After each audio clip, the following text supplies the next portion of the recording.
Amém. Glórias a Deus. Obrigado, meu irmão, pela oração. Vamos em Gênesis, parte da exposição bíblica. Então, uma parte muito importante para nós. Gênesis capítulo 1. O início de tudo. Vamos analisar o texto com a graça de Deus, entendê-lo e assim crescer, né, irmãos, no conhecimento das Escrituras. Gênesis capítulo 1, dos versos 1 ao 5. Hoje vamos falar sobre o primeiro dia da criação, tá? E entender isso e sermos cada vez mais conformados a Cristo, crescendo no temor, crescendo na graça. Vou fazer a primeira leitura, irmãos, na versão King James, né, como já é de costume.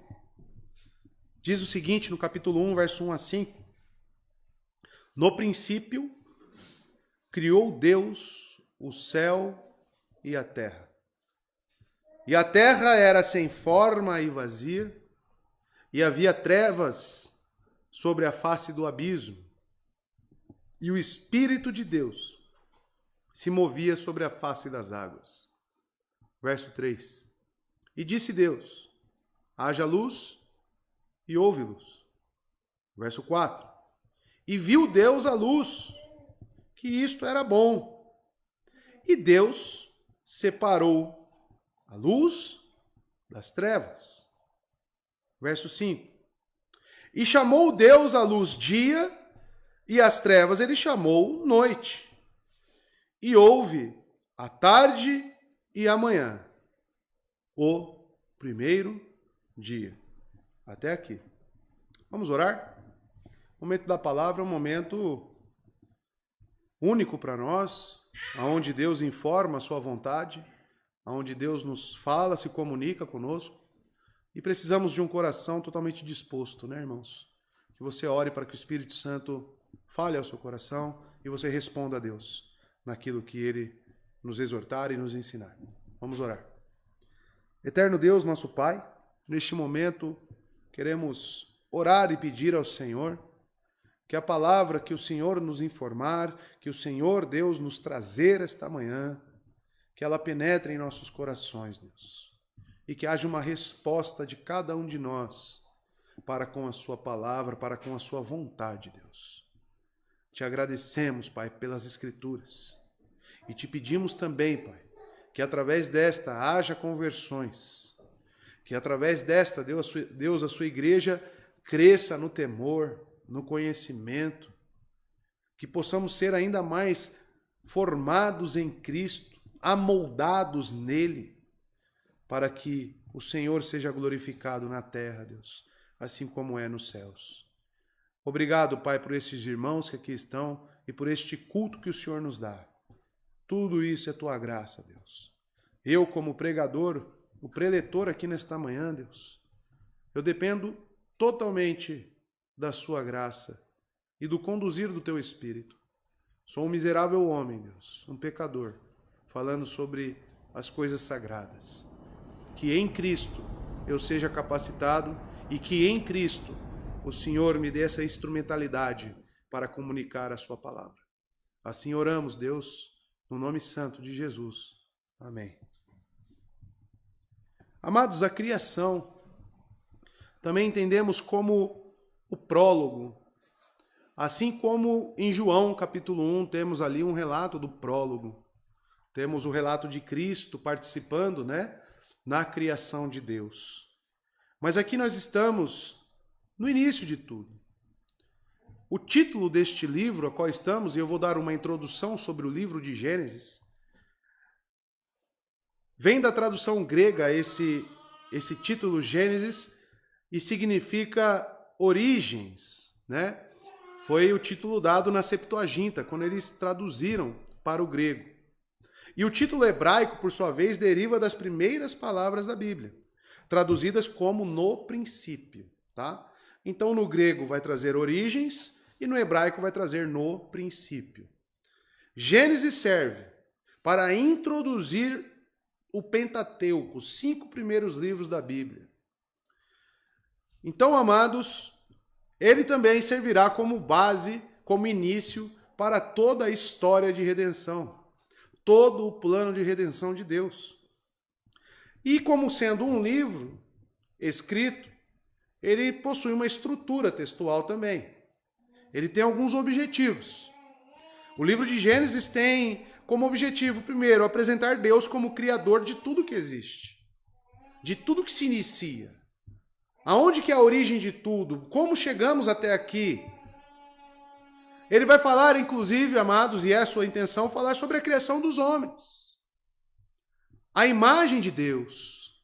Qual é a estrutura do homem? Falamos de antropologia. E para entender o homem, temos que revisitar o livro de Gênesis. Também, amados, veremos a questão do pecado. Aonde teve origem o pecado? Aonde iniciou? Está no livro de Gênesis. O princípio, o começo. Então a queda será retratada aqui, a origem do pecado e a desobediência do homem. Também um quarto princípio que podemos destacar, veremos aqui o início das alianças de Deus. Veremos aqui o início do Evangelho. Em Gênesis podemos ver o Evangelho? Sim. Gênesis 3,15. O proto-evangelho. Então Deus iniciando a aliança com o povo de Deus. Claro que através de promessas. Então, amados, veremos a criação, veremos o homem na sua estrutura, veremos a queda, veremos as alianças de Deus. Então, amados, a própria palavra no princípio, né? Bereshit, no hebraico, sugere o conteúdo de todo o livro. Criação, o início da desobediência, o início da redenção, claro, executada no tempo, o início de tudo. Gênesis é para isso que foi escrito. Autor e data. Embora o autor não se identifique em Gênesis, você não vai ver ele na primeira pessoa se retratando, mas muitos teólogos atribuem essa redação aqui a Moisés. O Pentateuco foi escrito por Moisés, tá? Que é o autor apropriado. E isso acredito que é matéria unânime, né, entre os teólogos. Gênesis foi escrito na sua data, amados, mais ou menos há 1445 anos antes de Cristo. E ele foi escrito após Êxodo. Então ele não é o primeiro livro escrito da Bíblia. Apesar de ser o princípio de tudo, ele não foi o primeiro livro escrito na sua datação. Mas ele foi escrito antes da morte de Moisés, que está ali entre 1405 antes de Cristo, tá? E o cenário inicial aqui de Gênesis, o pano de fundo para nós entendermos, deve ser a eternidade passada. Apesar de retratar o início, Deus não tem início. Deus não tem fim. Então, qual que é o pano de fundo em Gênesis? Não a partir disso, mas que existe uma eternidade passada e que depois, sim, veio aqui o início. Então, devemos ter esse pano de fundo. E Deus, por meio de um ato volitivo, por meio da sua vontade e a sua palavra, chamou à existência toda a criação. Equipou ela, deu forma, soprou vida dentro de um pedaço de barro. Amados, Deus fez a humanidade como a coroa da criação, ou seja, como seus companheiros que gozariam de comunhão e trariam a glória para o seu nome. Tudo isso veremos, amados, neste pano de fundo, um projeto de Deus criado na eternidade. Tudo que veremos aqui é da vontade de Deus. E isso vai nos trazer um temor, isso vai nos trazer uma proximidade de Deus em ver as obras de suas mãos. Para entender melhor, vamos entrar no verso 1 e expor o texto aqui do primeiro dia da criação. Utilizarei agora a King James atualizada, que diz o seguinte: no princípio, Deus criou os céus e a terra. É a apresentação aqui, amadas, amados, de mais alta sofisticação, designado para enfatizar a sublimidade, o poder, a majestade e a sabedoria de Deus. O Deus Criador, onde estabelece os fundamentos, a visão universal, a comunidade pactual. Se existe alguém para ser exaltado neste relato, irmãos, é o nosso Deus. E quando eu falo Deus, eu falo na sua trindade. Não apenas a primeira pessoa, as pessoalidades da trindade, mas sim Deus como um só. Amados, a criação, como a maioria de nós conhecemos, ela é dividida em 6 dias ou painéis, 6 etapas. Então teremos... Muito obrigado, irmão. Deus abençoe. Então a criação vai ser dividida, a criação em si, Deus executando, realmente será em 6 dias. E assim cremos, como a nossa confissão. E cada um seguindo um processo básico de criação. As palavras-chave, disse, separado, chamado, viu, bom. Então todas essas palavras-chave devem ser ressaltadas na criação. Como ações e pensamentos de Deus. Essas palavras expressarão para nós as ações de Deus, o que Ele desejou, o que Ele pensou e o que Ele planejou. Isso é importante para o povo pactual? Com certeza. Conhecer a vontade. E ainda mais, amados, tendo em vista um pensamento grego de que a matéria é má, de que nada bom habita na matéria. E quando eu olho para a criação, eu vejo o contrário. Eu vejo Deus criando o que é material e dizendo que é bom. Não. Amados, as pessoas pensam que o mundo e tudo que existe nele é mal. Não é assim, irmão. O que distorceu, o que tornou mal, é a administração de tudo isso que Deus fez. O pecado. Então, quando nós olhamos para o relato da criação, nós vamos ver a vontade de Deus. E pensando escatologicamente, no final, porque o princípio também remete ao final. Com certeza. Você vai pensar que ele vai fazer novos céus e novas terras. Nova terra. E também nos dará um novo corpo. Ou seja, o material vai ser extinto, viraremos pessoas etéreas, se é que eu posso dizer pessoas, né, quando é etéreo? Não. Continuaremos como homens, assim como Cristo é homem. E Deus. Então essa ideia grega de que a matéria é má e apenas o espírito é bom, é um pensamento que distorce a criação. E devemos tomar cuidado.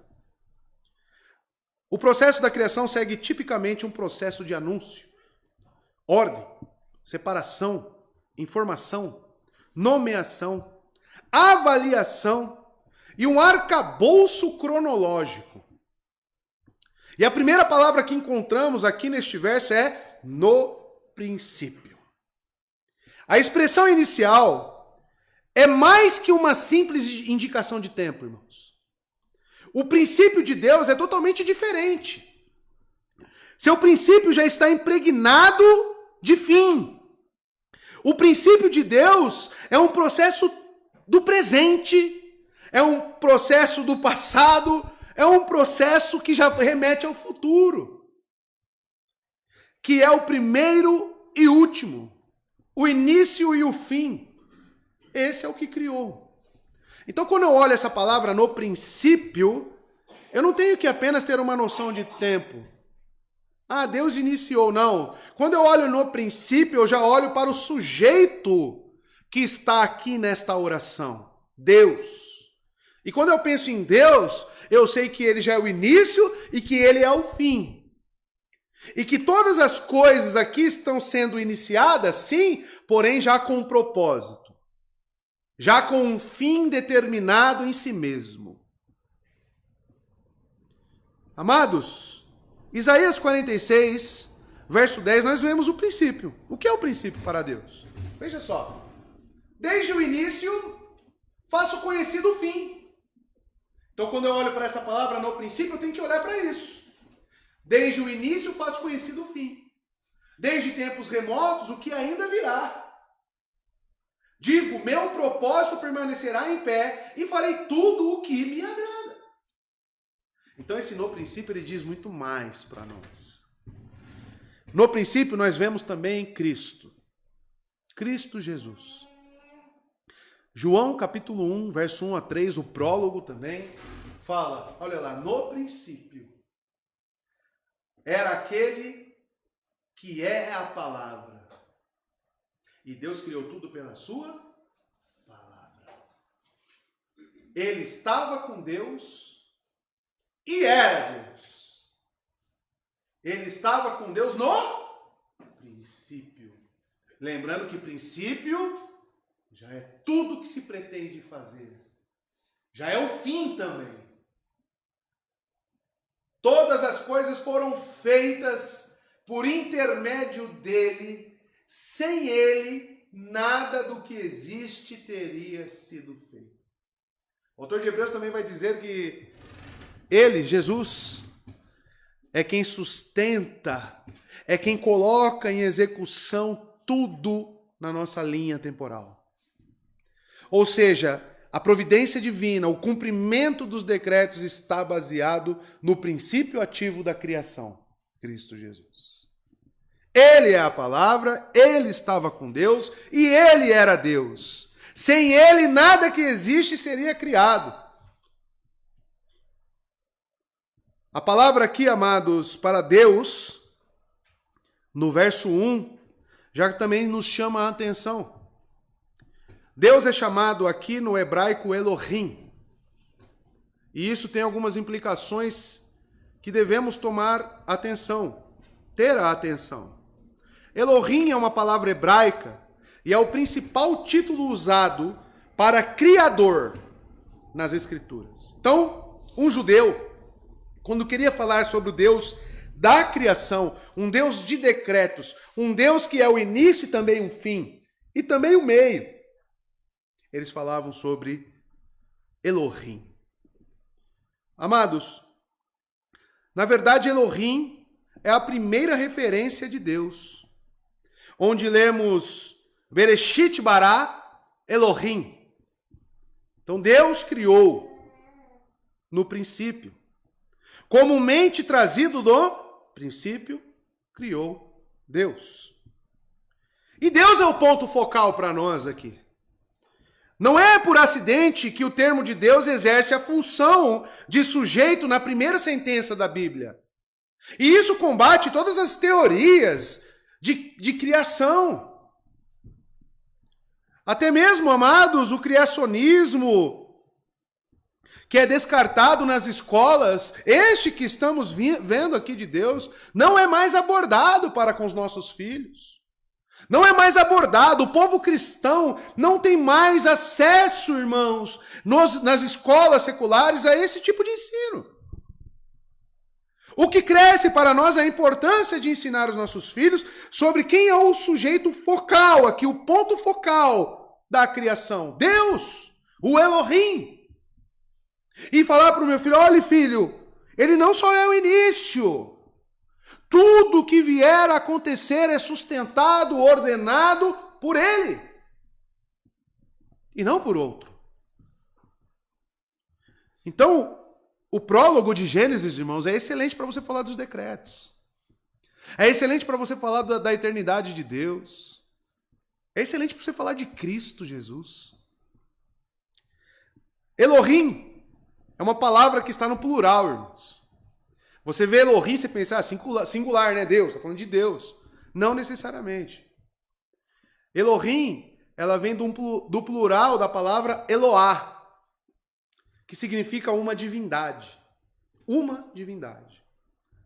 Portanto, a tradução literal de Elohim seria deuses. E uma forma de se dirigir também às autoridades.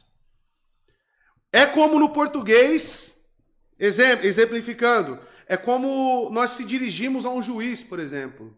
Vossa Excelência. Vossa, amados, é plural.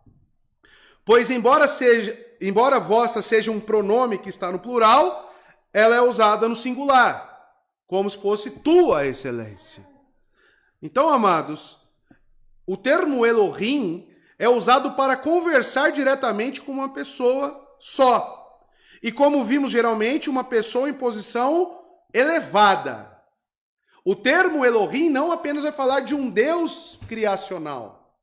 O termo Elohim também vai se dirigir a anjos no Antigo Testamento. Vai ser empregado para anjos. O termo Elohim também vai ser empregado para falar sobre os magistrados civis, os juízes. Então nós temos que tomar cuidado quando essas autoridades são retratadas nas traduções que nós temos hoje do Antigo Testamento. E não confundir. Por exemplo, quando os anjos entregaram a lei a Moisés, Deuteronômio vai trazer isso, o termo empregado para anjos é Elohim. Por isso que os judeus eles tinham também essa alta concepção quanto aos anjos. E o autor de Hebreus faz comparativos de anjos para com Cristo. Tudo do mesmo termo Elohim. Então, amados, devemos ter em mente que o termo utilizado por Moisés aqui, Elohim, se dirigindo a Deus, o que ele tinha por intenção? Elevar ao máximo para entendimento dos homens o conceito de quem está criando. É alguém de alto respeito, de alta majestade, de alto poder. É isso que Moisés queria. Elohim, amados, é usado para se referir a alguém poderoso, alguém que tem autoridade, seja um ser humano ou um mensageiro celestial, anjos, como eu disse. Você pode ver isso em Êxodo 21:6, Êxodo 22, verso 8 e 9 também. Tá? Vamos colocar aqui Êxodo 21:6, para os irmãos terem uma noção. Olha só, o Senhor o levará perante os... O termo aqui é Elohim, juízes. Tá? Terá que levá-lo à porta ou à lateral da porta e furar a sua orelha. Assim ele será seu escravo por toda a vida. Salmo 89, verso 6. Seres celestiais, os anjos. Veja só. Pois quem nos céus poderá compadecer-se ao Senhor? Quem entre os seres celestiais aqui? Elohim também. Tá? E não necessariamente está falando de Deus criacional. Tá? Assemelha-se ao Senhor. Então, cuidado no Antigo Testamento quanto ao termo empregado e principalmente as traduções, tá? Porque muitos erros são acometidos por isso, por essa confusão. E diz o verso 1, Deus criou. Isso aqui é muito interessante, irmãos, porque o termo aqui criou é bará. E esse criou, ele só pode ser colocado, essa palavra bará, relacionado a Deus. Ou seja, somente alguém com alta autoridade, alto poder, pode criar o que estamos lendo aqui. Este verbo é um verbo télico. A professora não falou sobre isso ainda. Verbo télico. E diz respeito a um aspecto verbal que denota um processo que evolui até atingir um objetivo. Então esse verbo, criou, é um verbo que mostra um processo, uma construção. Por isso que cremos que no primeiro dia ele criou X, no segundo dia ele criou outro X, porque vemos como um processo. Como vemos também no verbo adormecer, né? Por mais que tenha pessoas que pegam, já cai, né, e desliga, mas adormecer é um processo. O seu cérebro ele vai desligando, ele vai entrando num processo até que você durma. Né? Tem até uma ciência do sono, né? E se refere ao ato, amados, completo da criação. Bará se distingue por ser usado exclusivamente para Deus. Então, Moisés escreveu de forma, amados, utilizando um hebraico, exclusivista. Um absoluto está aqui diante de nós. A criação não poderia ter vindo de outro, a não ser este Deus, Elohim. Não poderia. Sua criação revela o imensurável poder, sua perplexiva imaginação, porque quem pode sondar os caminhos, os pensamentos de Deus, a sabedoria, sua imortalidade, a transcendência e, por fim, deixando o finito mortal envolto em mistério. E realmente, amados, olhar para a criação de Deus é olhar para a complexidade do pensamento de Deus. Por exemplo, amados, quando nós olhamos para um carro e vemos todas as partes, já viram alguns vídeos mostrando o funcionamento do carro? Né, os pistões, a combustão, como que aquilo gera movimento para o carro. E você pensa, o homem criou isso. Que mente gloriosa. Que capacidade. Por exemplo, até mesmo inseminação. Né? Deus dotou o homem com intelecto, e nós fomos feitos à imagem e semelhança de Deus. Eles conseguem reproduzir a inseminação que ocorre nas entranhas da mulher. Mas quando eu penso, eu só olho e dou glória ao homem, né? Mas Deus criou o homem. Deus dotou o homem com essa capacidade. E quando eu olho para a criação, as estações, o equilíbrio que existe em toda a criação, eu enxergo o pensamento de Deus. A capacidade que Deus tem. E segundo as Escrituras, isso é apenas a borda das suas vestes. Olhar para o mar, já entraram o mar adentro, irmãos?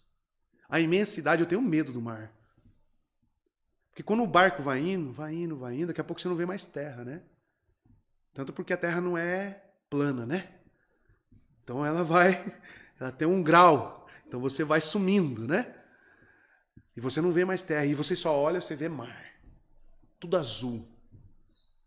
E você olha para baixo e não sabe nem o que está lá embaixo. Deus criou tudo isso. E você pensa a imensidão que é Deus. A imensidão que é o intelecto de Deus. Os pensamentos. Se você nunca fez isso, pegue algum lugar, em Mogi tem isso.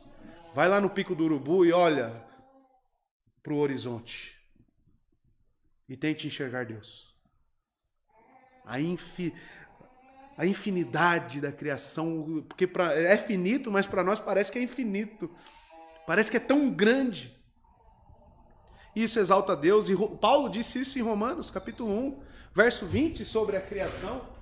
Pois desde a criação do mundo, onde estamos aqui, os atributos invisíveis de Deus, seu eterno poder, a sua natureza divina, têm sido vistos claramente, sendo compreendidos por meio das coisas criadas, de forma que tais homens são indesculpáveis.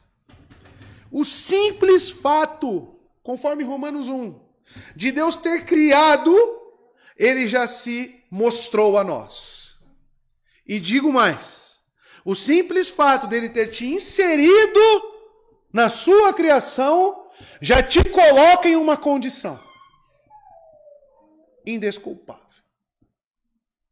Já pensou uma pessoa chegar na sua casa, deitar na sua cama, usar todas as suas coisas e falar: isso não é seu, não.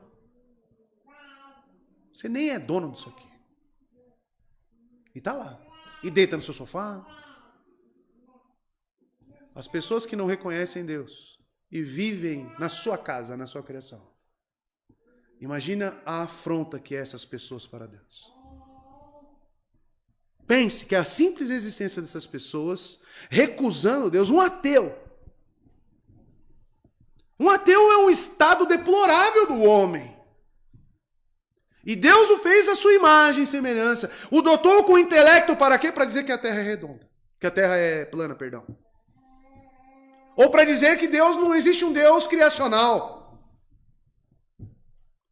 É a degradação do ser humano. O ser humano deveria, amados, cada vez mais estar glorificando a Deus de acordo com aquilo que ele foi criado. De acordo com aquilo que Deus já forneceu para nós. Não é? Somos indesculpáveis, conforme Romanos 1. Indesculpáveis.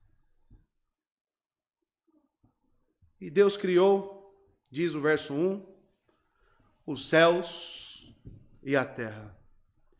Esta porção representa aqui, amados, não dois elementos, apenas um. A palavra utilizada aqui é cosmos. Por mais que esteja no grego, cosmos, né? Mas a ideia central é para cosmos aqui. Significando o universo organizado no qual vive a humanidade. Então aqui no verso 1, amados, Deus criou tudo. Tudo aqui já estava pronto, organizado. Tá? Em todo o seu uso no Antigo Testamento, essa palavra funciona como um composto em referência ao universo organizado. As órbitas, tudo já estava no seu devido lugar. Uma porção é uma afirmação de opostos para indicar a totalidade. Por que uma afirmação de opostos? Céus e terra. Então ele aplica céus e terra para falar sobre um todo, de uma totalidade, apresentando os opostos. Então Deus criou o céu e a terra, para indicar a totalidade.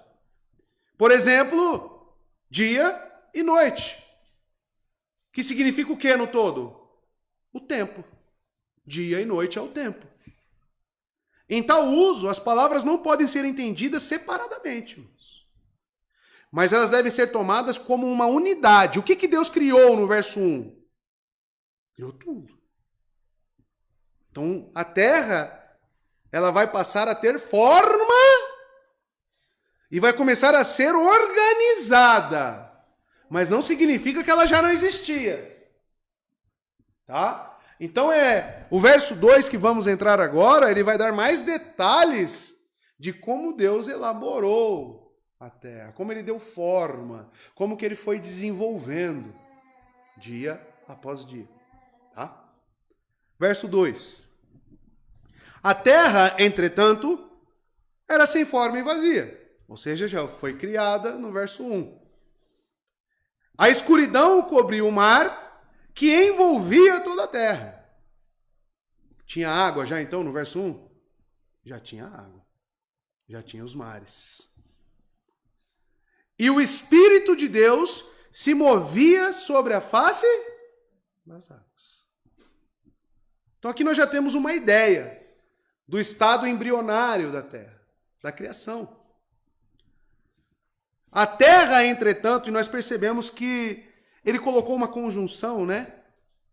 A melhor tradução seria ora a terra. Pois a construção é feita pelo precedente céus e terras, ou seja, cosmos. O todo. Essas duas partes são coexistentes, pois a terra faz parte do todo, do cosmos. E Moisés monta essa cena, irmãos, que estamos aqui, colocando a terra como nosso principal ponto. Qual é o principal ponto para o homem? A terra. É aqui. E Moisés chama a nossa atenção para a criação da terra. Aí as pessoas ficam, será que tem vida em Marte? Será que tem extraterrestres? O relato bíblico que nós cremos pela fé é aqui. É deste ponto que nós cremos, que nós entendemos. É aqui que Deus colocou e fez homens à sua imagem e semelhança para glorificá-lo. Aqui. Por que eu tenho que ficar pensando se lá na outra galáxia e onde se tem vida? É aqui.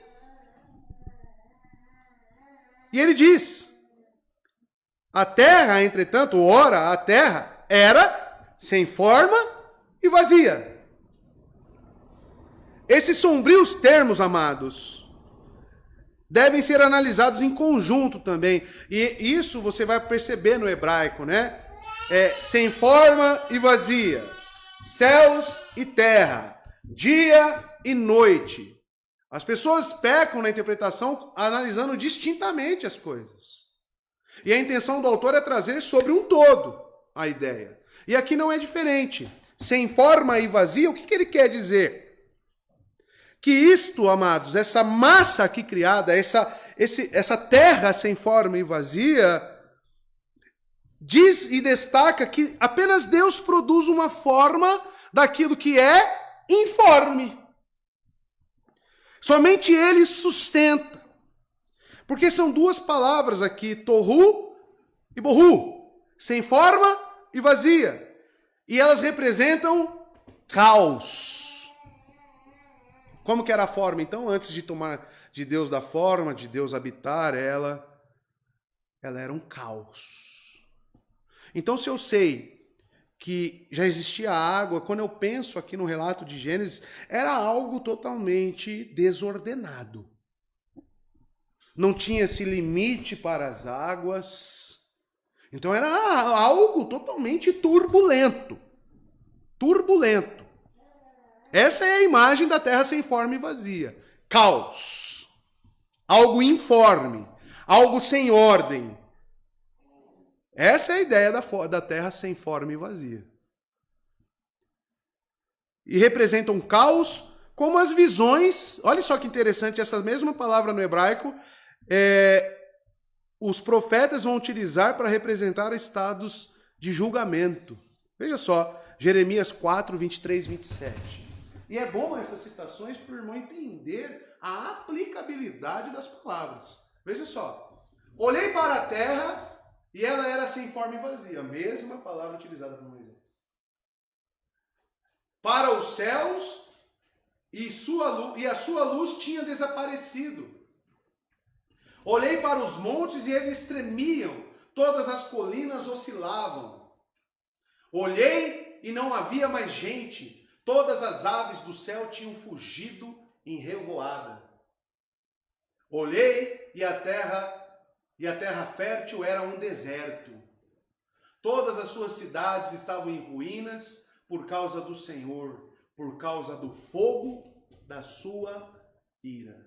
Então, uma visão de juízo sobre a terra do profeta Jeremias vai representar esse caos como destruição. E é a mesma palavra para sem forma e vazia. Entenderam, irmãos? E eu penso, o que diz Pedro sobre essas visões de julgamentos da volta de Cristo? Nós vemos que todos os elementos se desfarão. Tudo será desfeito. Os homens procurarão a morte e não encontrarão. Visões escatológicas de juízo. Ou seja, no juízo, amados, o caos vai aparecer. No juízo, no final, nós voltaremos, e nós estamos caminhando para isso, para o sem forma e vazia, para que tudo se faça novo. Isso é lindo, né?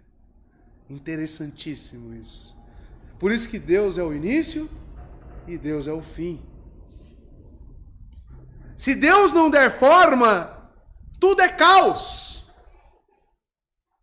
Os hebreus os empregavam para designar algo vazio e confuso, vão, ou sem qualquer valor. Indubitavelmente, Moisés os empregou em contraste com todos aqueles objetos criados que pertencem à forma, o ornamento, a perfeição do mundo. Se agora removêssemos da terra tudo que Deus acrescentou, após o tempo aqui referido, e o homem tem feito isso, tem destruído tudo aquilo que Deus acrescentou. Então estamos retornando para o quê? Para o caos. Para o caos. Para sem forma e vazia.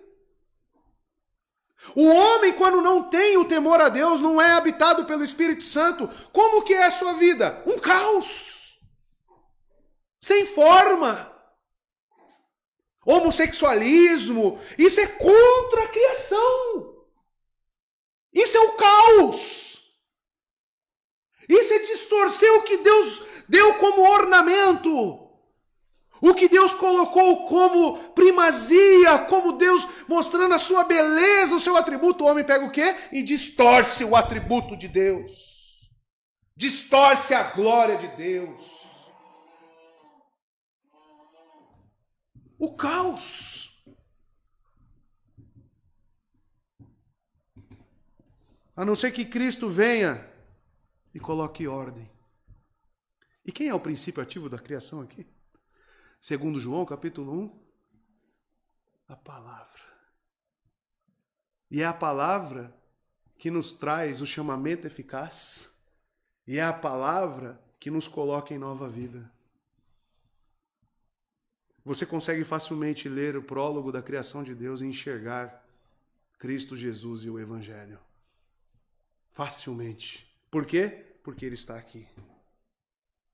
Ele está dando forma, Ele está criando. Essa é a beleza das Escrituras, irmãos. E continua, e o Espírito de Deus se movia sobre a face das águas. Estava faltando alguém aparecer. O Espírito Santo. A palavra para Espírito de Deus vem do grego roach, ou que significa vento, sopro. E no caso seria aqui o Elohim de Deus, né? O Espírito. E no Antigo Testamento, o Espírito expressa energia provinda de Deus. Energia criadora e sustentadora. Esse termo, roach. O agente criador da terra a envolvia, cercava, protegia sua superfície. A ideia aqui para o Espírito de Deus, como eu estava falando com o meu irmão Felipe, é como se o Espírito estivesse chocando, como uma ave choca no seu ninho. O Espírito cobria, o Espírito habitava, ele estava ali, envolvendo a criação. Ele é a energia, ele é o princípio também que traz forma, traz vida ao homem. O Espírito, o ruach de Deus. Amados, não só Deus, mas também o Espírito Santo participou da criação, bem como Deus o Filho. Então, claramente vemos a Trindade aqui. Jó, capítulo 33, verso 4, veja que interessante. Aí, Fábio, Jó. O Espírito de Deus me fez. O Espírito de Deus me fez. O sopro do Todo-Poderoso. Olha lá, o sopro. Qual a palavra que é aqui no hebraico? Do Todo-Poderoso me dá vida. O que deu vida então na terra aqui? O Espírito. Salmo 104, verso 30. Olha só, mais uma vez. Palavra fôlego ali é a mesma palavra. Quando sopras o teu fôlego, né? Sopras, eles são criados. E renovas a face da terra.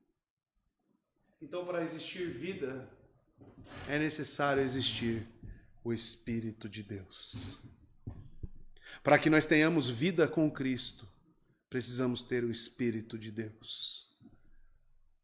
E essa é a obra da redenção no homem. Na criação, até mesmo as coisas criadas precisou do Espírito, o que dirá da vida espiritual no homem? A regeneração. Aqui está a salvação do homem, amados. Esse Espírito provém tanto do Pai quanto do Filho, conforme Filipenses 1, verso 19. O prólogo de João está totalmente arraigado nesta criação, assim como o estado inicial da terra, que é caos. Assim também é o homem sem o Espírito de Deus, pois quando somos habitados por ele, tudo se faz novo e tudo é ordenado. Ontem eu participei de um churrasco com alguns amigos meus, incrédulos, e realmente a imagem ali, e o meu período também participando, é limitado. Porque devido à bebedeira e o descontrole, a desordem que existe na vida dessas pessoas, elas cada vez mais vai tomando forma. E fica insustentável a nossa permanência. Então a gente chega no início, mas tem um horário de ir embora. Infelizmente. Por que infelizmente? Porque eu queria ainda mais ter influência e falar sobre as coisas do reino para essas pessoas. Mas fazendo comparativos, e eles mesmos fazem. Como que ele consegue? Porque ele saiu do nosso meio, ele fazia essas mesmas coisas que a gente. Como que hoje ele consegue estar no nosso meio aqui e não participar de todas essas coisas? Pensar como que Daniel conseguia estar na Babilônia e não participar daquelas coisas. Amados, porque o Espírito Santo coloca ordem nas nossas vidas. O Espírito Santo, ele tira esse caos. Ele traz princípio. Ele traz sentido. Ele ordena as coisas. Ele alinha. Ser habitado pelo Espírito de Deus é então saber que Ele está alinhando, que Ele está organizando as nossas vidas. Por isso que o arrependimento ele faz parte intrínseca da salvação. O arrependimento nada mais é do que o Espírito Santo estar recriando, organizando a sua vida. Como que anda um crente habitado pelo Espírito Santo? O Ruach de Deus. Entende? Verso 3. E disse Deus: haja luz, e houve luz.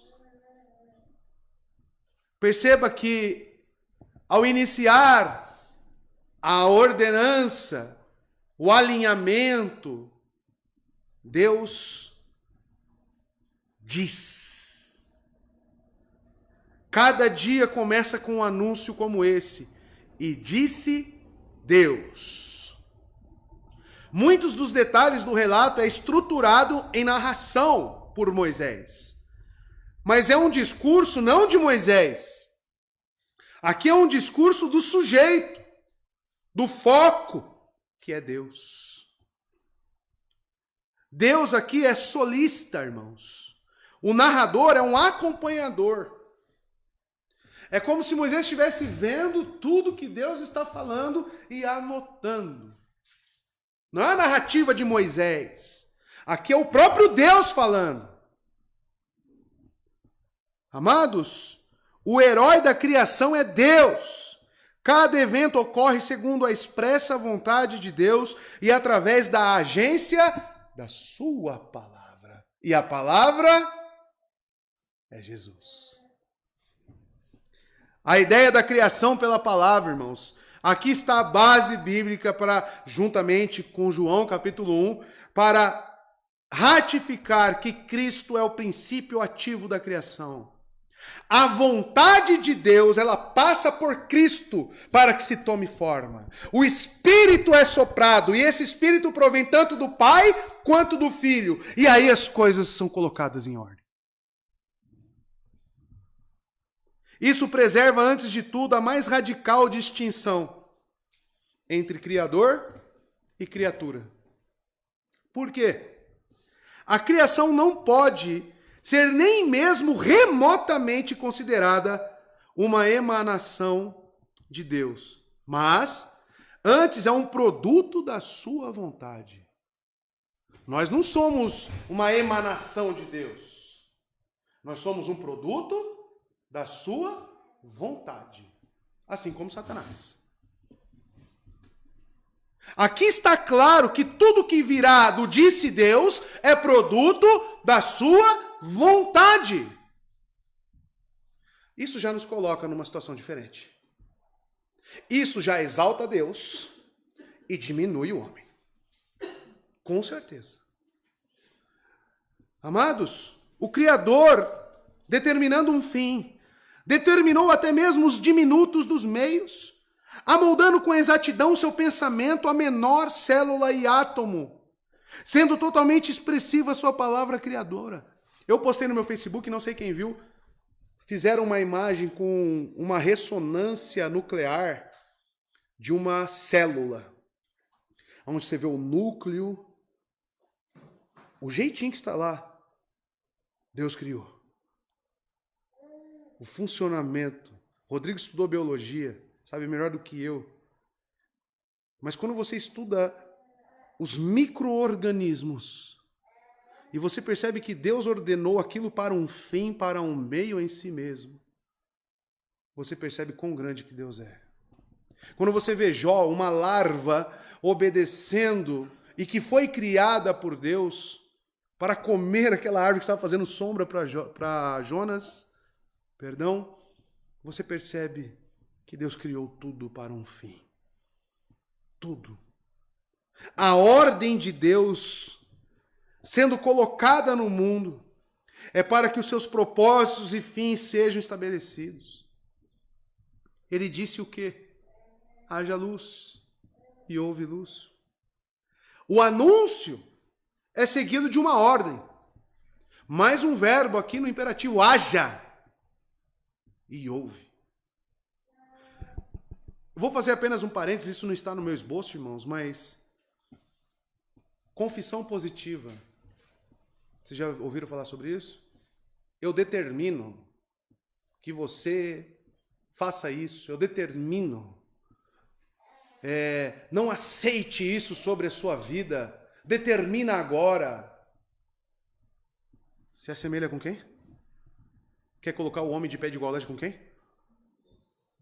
Que absurdo. Que absurdo. Se o homem partiu de uma determinação e palavra de Deus, como que a criatura quer ter o mesmo poder que Deus? Nós não determinamos nada. Nós não determinamos nada, irmãos. E temos que entender isso. A palavra de Deus, em conjunto com o seu espírito, é irresistível e criativa. Consequentemente, ela vence o caos e o vazio. A palavra de Deus tem poder de trazer à existência o que não existia. A vontade de Deus é irresistível, realçada pelo imperativo divino. Olha a incoerência de muitos cristãos. Se você falar para qualquer cristão, foi Deus que criou tudo pelo poder da sua palavra, ele vai dizer o quê? Sim. Agora, se você falar que a graça é irresistível, todos vão aceitar? Por quê? Olha a incoerência. Como que Deus pode trazer forma, ordem, criar tudo e qualquer coisa que ele desejou, ele não pode recriar o homem, que é criatura também. Ou seja, ele pode criar uma árvore, mas ele não pode mexer na cidadela do livre-arbítrio do homem, como criatura. Qual que é a coerência disso? Qual que é a lógica disso? Entende, irmãos? Olha como o simples relato, 5 versos iniciais da Bíblia, já tanto fala conosco. Já tanto traz sentido para as doutrinas que nós cremos. A vontade de Deus, irmãos, é irresistível. E é expressa aqui, na criação. Ele disse, haja luz, imperativo, ou seja, eu quero salvar aquele homem. Eu quero regenerá-lo. Mas ele fala, eu não quero. E ele para a sua mão. É assim? Haja luz e houve luz. E houve luz. Não é possibilidade. Não é algo que pode ou não acontecer. Ele quis luz e a luz veio. Ponto final. Assim como ele vê a vida desordenada do seu eleito e ele fala, agora chega, como fez com Paulo. Como foi com Paulo? Paulo, por que me persegues? E Cristo mudou a chave de Paulo. Cristo não perguntou se ele queria. Perguntou? Foi aquele relato que nem Nicodemos fala, né? Boa tarde, Paulo. Tudo bem? Tudo bem. Eu vim aqui para te salvar. Eu vim aqui para mudar, colocar em ordem, tirar o caos da sua vida e colocar ordem. Você quer, Paulo? Foi assim? Atos capítulo 9? Não foi assim. Foi uma mudança pela vontade de Deus. Haja luz na sua vida, Paulo. E a luz brilhou lá, né? A luz brilhou na vida de Paulo. E houve vida na vida de Paulo. Mudou radicalmente. E aquele homem viveu para a glória de Deus. Luz, amados, simboliza, apenas numa linguagem simbólica, vida e bênçãos. Visto que o sol é mais tarde introduzido, amados, como causa imediata da luz, a cronologia do texto enfatiza que Deus aqui é a fonte da luz. Você pode perguntar, de onde que vem essa luz? A Laura uma vez fez essa pergunta para mim. Como é que tinha luz, sendo que Deus foi criar o sol depois, né? Os astros, essas coisas. Deus é a fonte de luz. Deus aqui habita. E o que diz os relatos escatológicos sobre o novo céu, o novo lugar, a nova terra, quando tudo já estiver remido? Quem será? Terá noite? Não terá noite. Cristo habitará conosco. O seu templo estará com o seu povo. Terá culto todos os dias. E ele será o nosso sol. Que lindo, né? Que maravilhoso. o início remetendo ao fim. Amados, a descronologização, ou seja, está descronológico aqui, provavelmente funcione como uma polêmica contra as religiões pagãs. Por quê? Porque as religiões pagãs, elas cultuam a criação ou a criatura. O Deus Sol, o Deus Chuva. E por que é uma antitese para os pagãos? Porque aqui já tinha luz sem sol. Então remete a quem a fonte de luz? Ao próprio Deus. E o ser humano, ele sempre criou deuses, por quê? Porque ele tem medo das forças da natureza. Ele tem medo da criação. Porque um terremoto pode destruir uma família. Um furacão. Então o que eles fazem ao longo da história? Cultuavam a deuses que se remetiam à natureza. A própria mitologia grega, Zeus, tem uma certa relação com astros, com fenômenos da natureza. Tudo paganismo. E o texto faz o que com esse paganismo? Destrói. Por que você cultua o sol, sendo que ele não é a fonte da luz? Deus é a fonte da luz. Amados, sem a luz, toda a criação permaneceria fria e escura. Não sabemos qual era a forma dessa luz, mas a luz em si, a realidade da luz, foi criada no primeiro dia. E instantaneamente separou, como veremos, o dia da noite. As luzes maior e menor, o sol e a lua foram criadas mais tarde, nos versos 14 e 19, no quarto dia. Aqui, amados, o provedor de luz era Deus. Paulo diz isso também em 2 Coríntios capítulo 4, verso 6. Deus como a fonte de luz. E será a fonte de luz para todo sempre. Apocalipse capítulo 21, verso 3. Lá no final da Bíblia. Quando eu estava preparando esse sermão e analisando com cuidado, porque quantas vezes eu li esse texto? Várias. Mas quando eu parei para analisar com cuidado, aplicar uma teologia sistemática, fazendo uma boa exegese do texto, eu vi o quão ignorante eu fui muito tempo. E quantas coisas inseridas estão aqui. Verso 4. Viu Deus que a luz era boa e separou a luz das trevas. Viu Deus que a luz era boa. A primeira criação, amados, uma das primeiras, né? Porque ele já fez a terra, tudo que ela estava. Mas aqui agora, a partir da sua vontade expressa a luz, ele já falou que era boa. Tudo que provém de Deus é bom, é justo.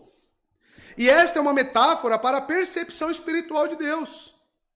Aqui Moisés apresenta Deus supervisionando a sua obra. Para quê? Para deleitar-se nela. Ele, porém, fez isso para o nosso bem, irmãos. Para nos ensinar que Deus nada faz sem uma determinação, ou razão, ou desígnio. E não devemos entender as palavras de Moisés como se Deus não soubesse que a obra seria boa até que terminasse. Nós não podemos pensar dessa forma. Mas aqui, amados, viu que a luz era boa, Moisés quer falar que Deus inspeciona a sua obra, mas para nos dizer que ela tem um fim, ela tem um propósito. E acima disso, que esse propósito, esse fim é bom. É para nós. Não é Deus, vou criar aqui um negócio aqui. Aí cria. Como é mesmo? Não é essa a ideia aqui. A ideia é nos passar que Deus tem um propósito na sua criação e que, principalmente, nós devemos sempre saber que a sua vontade é boa. Porque a vontade foi no haja luz. E houve luz, e isso era bom. Agora, você acha que é diferente nas nossas vidas? Tudo que nos sobrevém, quem envia? Deus. E isso é ruim? Na sua percepção pecaminosa. Mas no âmbito de Deus, é bom. é bom. Até a morte. Até o ímpio. Tudo é bom. E diz o texto que Deus e separou a luz das trevas. Serem separadas apenas indica tarefas distintas. Entenda? E não uma em detrimento da outra. Todo o conjunto da criação, olha só que interessante, inclusive as trevas, fazem parte do conjunto? Porque muitos falam, as trevas é ruim e a luz é boa. É? Quem criou as trevas? Tudo vem de Deus, irmãos. E não é porque ele só disse e a luz era boa, quer dizer que as trevas é ruim. Mas ele simplesmente coloca aqui uma em detrimento da outra para expressar o que é o conjunto, como eu já falei para os irmãos. E tudo, quando ele terminar aqui, ele vai falar que tudo era muito bom. Inclusive as trevas, que faz parte da criação. Amados, isto é ser bom, muito bom. Isso significa o quê? Ser benéfico, ser desejável, porque são limitadas pela luz e terra, respectivamente, e servem para tarefas úteis. Então, ter dia, noite, luz, trevas, isso é benéfico para nós. Isso está dentro do seu propósito criativo. E isso nos leva, qual que é a intenção de dizer que isso era bom? Levar nós, homens, a contemplar a Deus e não reclamar. Quantas pessoas falam, nossa, o dia parece que não rende, né? Ai, o dia tinha que ter 48 horas. Você está indo contra o quê quando fala isso?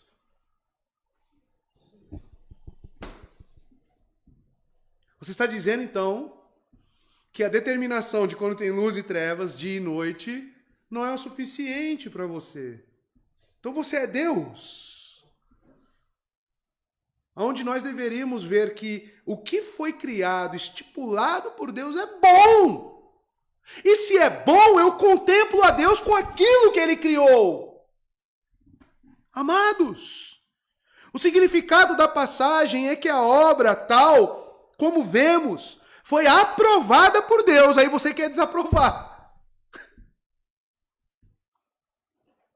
Portanto, nada nos resta senão consentirmos com esse critério divino. E qual é o critério? Que o que ele criou é bom. Essa admoestação é muito proveitosa, pois enquanto o homem deve aplicar todos os seus sentidos em considerar e admirar as obras de Deus, vemos aqui licenciosidade, ele realmente se entrega ao depreciá-las, porque o homem deprecia a obra de Deus. Esse comentário ao dia tinha que ter 48 horas, é uma forma de você depreciar a obra de Deus. Quão pecaminosos nós somos, né, irmãos? Verso 5. E chamou Deus a luz dia, e as trevas chamou noite. Houve então a tarde e a manhã, o primeiro dia. Chamou Deus a luz de dia, isto é, Deus quis que houvesse uma alternância regular de dias e noites, a qual também se seguiu imediatamente quando o primeiro dia foi concluído. Pois ele removeu a luz da vista para que houvesse o começo de outro dia. Esse é o sentido da instituição de tempo. Por que um judeu computa o tempo de acordo com quando o sol nasce e quando o sol se finda? Por causa do relato de Gênesis. Nós não, né? Nós consideramos o dia até quando ele ainda é noite, a madrugada. Passou meia-noite, ainda está noite, e nós consideramos que virou o dia. Um judeu não. Um judeu considera só quando o sol nasce. Por quê? Por causa disso aqui. Luz e trevas, dia e noite. Mas não devemos se apegar a isso, na computação dos tempos, do tempo. Então, amados, sabemos que as trevas precederam o próprio tempo. Quando Deus subtraiu a luz, ele terminou o dia. Não tenho dúvida de que os pais mais antigos, para que quem a vinda da noite era o fim de um dia e o começo de outro, seguiram esse método de raciocinar, né? A computação do tempo. Não devemos nos apegar a isso, mas algo que nós devemos saber é que a instituição de tempo, o cronos de Deus, aqui está instituído. O cronos. O tempo. E as Escrituras dizem, como Davi diz no Salmo 139, todos os meus dias foram determinados por ti. Quantas manhãs você vai ver, irmãos, já foi antecipadamente, não aqui, mas já determinado por Deus. O tempo que nós vivemos está no controle e foi criado por Deus. Então, quando alguém morre, eu vou reclamar? Não posso reclamar. Isso está no controle, no cronos, no tempo de Deus. Houve então, diz o verso 5, tarde e manhã. E é possível traduzir isto assim, veio tarde e então manhã. A ideia como expressa pelo hebraico é que o primeiro dia termina quando as trevas da tarde se dissipam pela luz da manhã. Ideia é tempo. E assim foi o primeiro dia. Aqui se refuta claramente o erro dos que afirmam que o mundo foi feito num único momento, porque existe essa doutrina. Que Deus fez tudo, né, num único momento.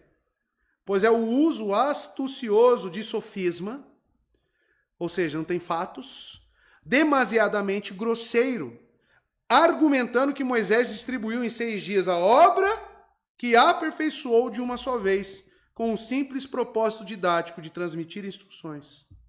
Ao contrário, irmãos, concluímos que o próprio Deus usou o espaço de 6 dias com o propósito de acomodar suas obras às capacidades do homem.